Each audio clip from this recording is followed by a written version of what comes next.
My name is Amelia and I'm 20 years old. You might be wondering how a girl my age ends up living with her uncle, especially given what I'm about to tell you. Honestly, I never imagined this would happen either. I'm studying graphic design and most of my time is spent drawing, designing, and doing freelance work. Life has been a challenge ever since my parents divorced when I was younger. I moved around a lot trying to find stability. Eventually, I ended up staying with my Uncle Charles. It wasn't part of the plan. Make sure to subscribe to my channel so I can continue bringing you more fascinating true stories like this one, and don't forget to watch this video till the end and like the video because this story is going to be incredibly interesting. Please hit the like button to show your support. It all started when my mom had to go away for work and I needed somewhere to stay. While finishing college, Charles, my uncle, was the only family member who could help. He's been married to his wife Elena for a few years now. They live in a beautiful house in the countryside far from the city. I thought it would just be another temporary move to a quiet place, but things didn't turn out how I expected. A few months later, I had adjusted to the house, the routine, and the peacefulness, or so I thought. But today something happened, something I need to share. It started when I walked into Charles's room while he was asleep.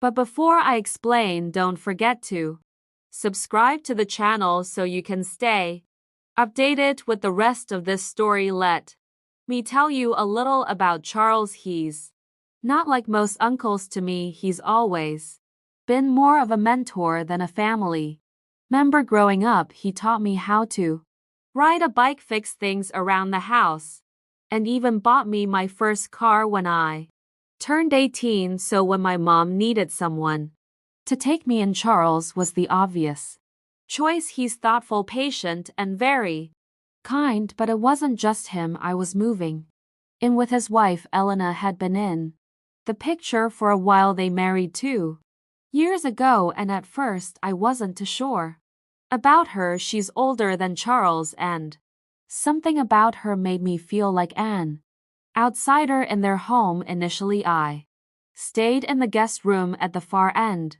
of the house, trying not to intrude. Over time, things became less awkward, and Elena started giving me advice on cooking, cleaning, and household matters. We weren't best friends, but it wasn't as tense as it was before. I thought things were getting better, but recently I've noticed something I can't explain. The more time I spent with Charles, the more I felt drawn to him. His smiles, the occasional touch of his hand, and the way he would look at me when he thought I wasn't paying attention. It felt different. I couldn't ignore it. Attention between us began to build an energy that was impossible to escape. I know what you're thinking, Amelia. What are you talking about? He's your uncle. It sounds crazy. I know, but this connection is undeniable. I tried to brush it off, telling myself it was in my head, but every time we were alone, the atmosphere felt charged, as if something was pulling us together. Here's where things get interesting. One evening after dinner, I was working on a project in my room when I heard footsteps in the hallway. Charles had been napping for hours and Elena was out with friends.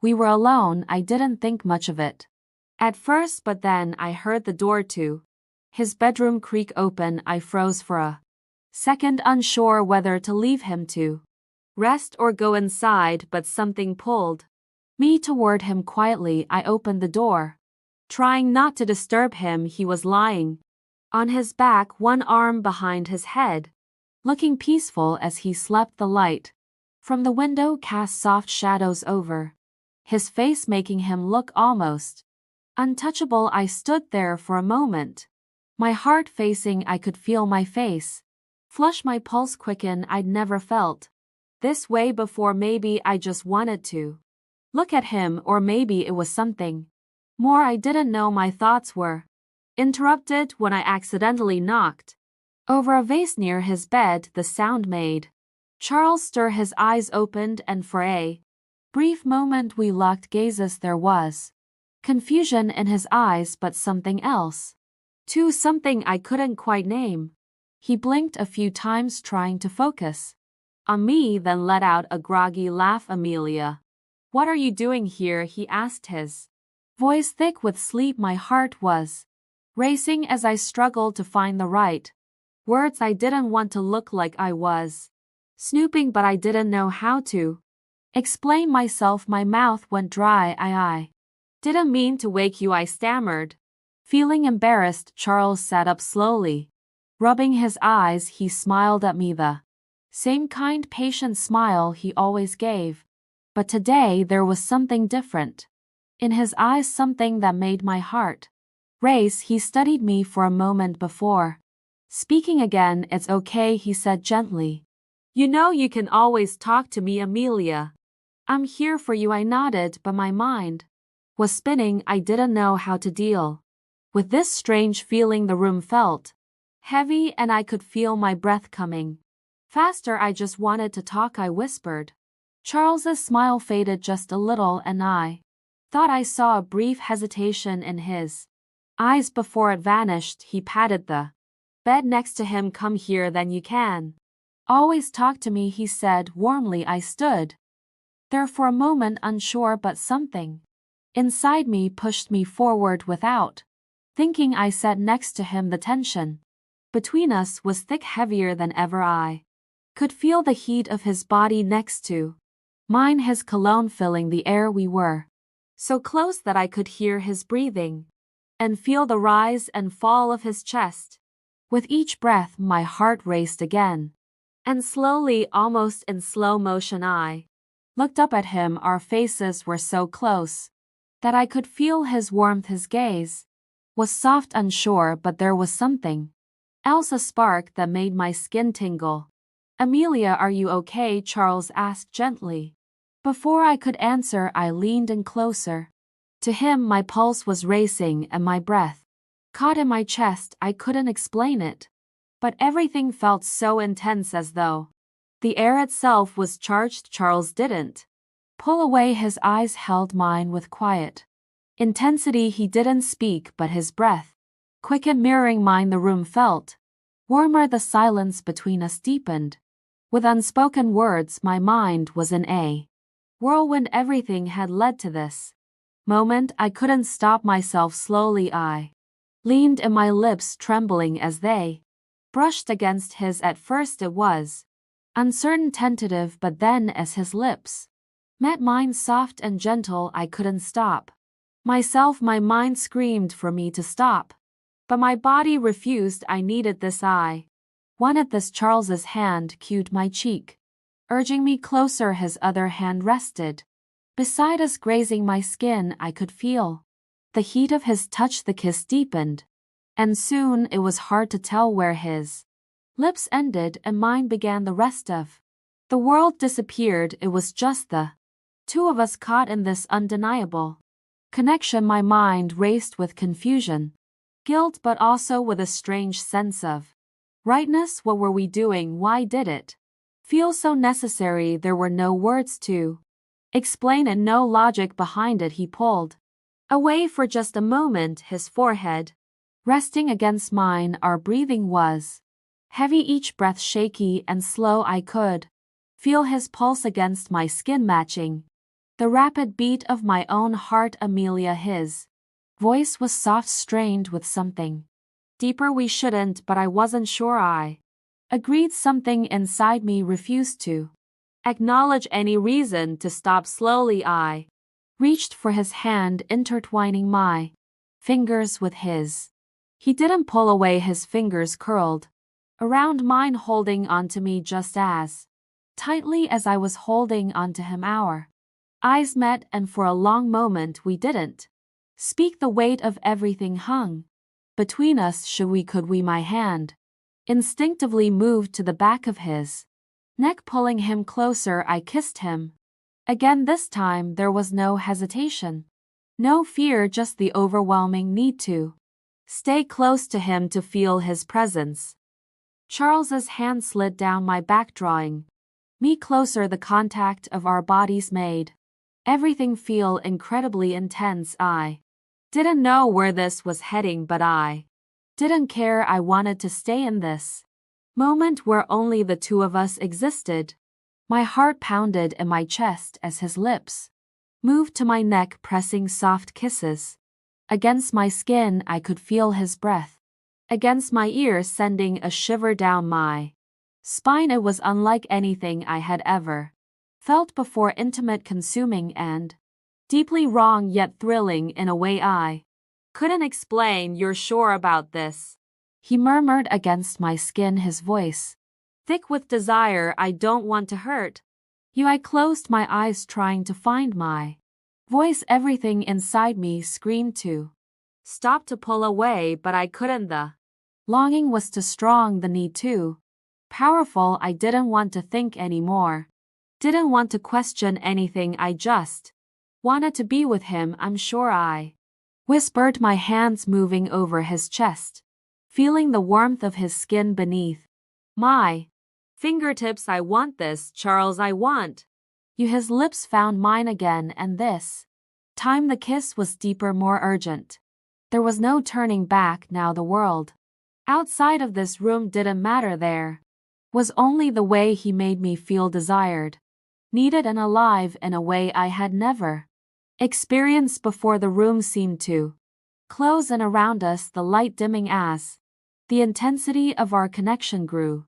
Every touch, every kiss felt like a promise of something more, something neither of us fully understood but were both ready to explore. I could feel his heartbeat steady against mine, sinking with the rhythm of my own, and even though part of me still fought against the reality of what was happening, a much larger part of me surrendered completely. It wasn't just kissing anymore, it was more than that. It was a connection I couldn't explain, a bond that went beyond words. I've wanted this for so long, Charles whispered, his breath warm against my lips. I could barely comprehend his words as my hands roamed over him, feeling the muscles beneath his skin, the heat of him, the way he responded to me.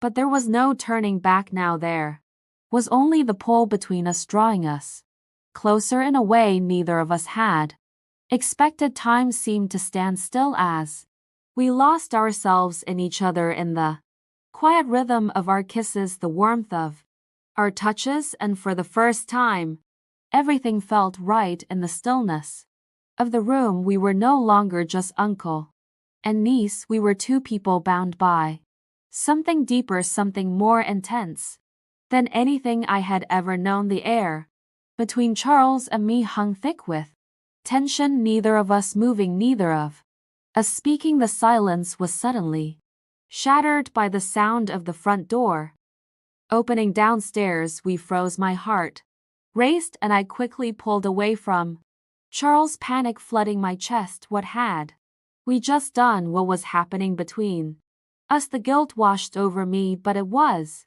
mingled with something else, desire I couldn't ignore. I felt trapped between the moment we had just shared and the reality that we were entangled in something we couldn't easily undo. Charles didn't move right away. His eyes were locked on mine, but his expression was unreadable. I could feel the heat between us, the lingering closeness that hadn't yet dissipated. Amelia, he whispered, his voice strained before he could say anything more. The sound of footsteps echoed up the stairs. Charles heard a voice I immediately recognized. My heart sank. It was Elena. I quickly jumped off the bed, my breath quick and shallow. I didn't know what to do. My mind raced in every direction, but I couldn't think of a way out of this. Was I really going to face her after what had just happened? The door to Charles's room creaked open, and there she was, Elena, standing in the doorway, surprise written all over her face. Her eyes flickered between Charles and me, confusion crossing her features as she took in the scene. "Amelia Charles, what's going on here?" she asked, her voice uncertain, but there was something else, an intuition maybe, that told her something was wrong. I could feel the blood drain from my face.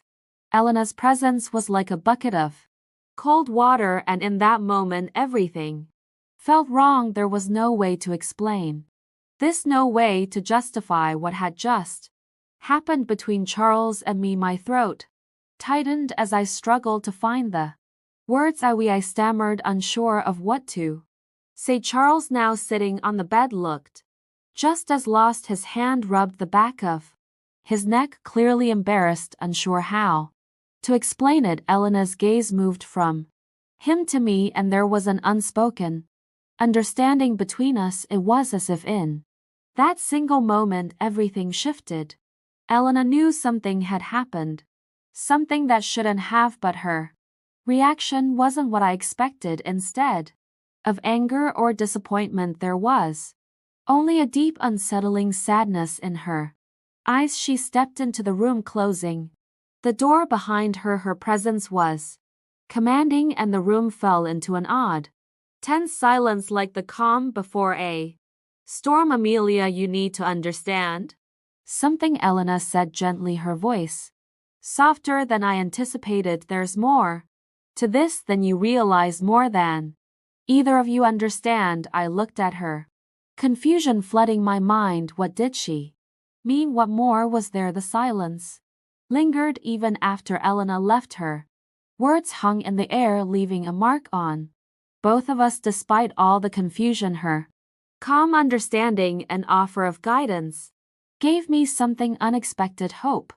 Elena wasn't angry. She didn't cast us aside. Instead, she gave us a chance that felt fragile and uncertain, but still there. I glanced at Charles. His face was a mixture of guilt and confusion and something else I couldn't quite identify. He was avoiding my gaze, his hands nervously rubbing together. I knew he felt the weight of what had happened, the way our worlds had collided unexpectedly. But the more I thought about it, the more I realized that none of this was anyone's plan. Things had unfolded beyond our control. What I knew for sure was that we couldn't ignore it. We couldn't pretend like nothing had happened. Elena was right about that. The feelings and confusion, everything had to be addressed, and it had to be faced head on. "Charles," I whispered, my voice trembling slightly, "what do we do now?" Charles looked at me, his eyes full of a mix of emotions. "I don't know, Amelia. I don't know what to feel, what to think. I don't know if I should be angry, ashamed, or if I'm even allowed to feel anything at all."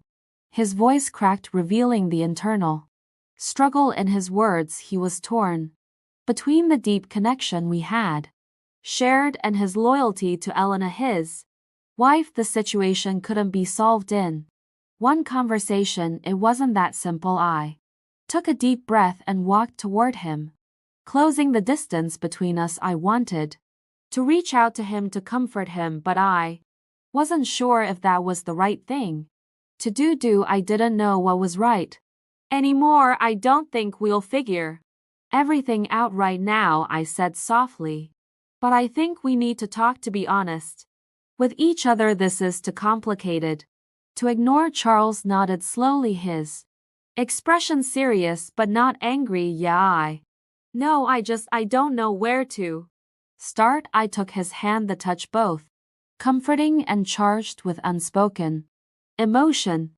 "We start by admitting what happened, what we felt, what we still feel, and then we figure out what comes next." He nodded again, his expression softening just a little. "It's not going to be easy, Amelia, but I want to understand. I want to understand what's happening between us." I squeezed his hand, the contact both comforting and filled with unspoken emotions. "I don't have all the answers, Charles. I don't know what happens next, but I'm not running from this, not anymore." We sat in silence for a moment, both lost in thought, trying to make sense of everything that had happened.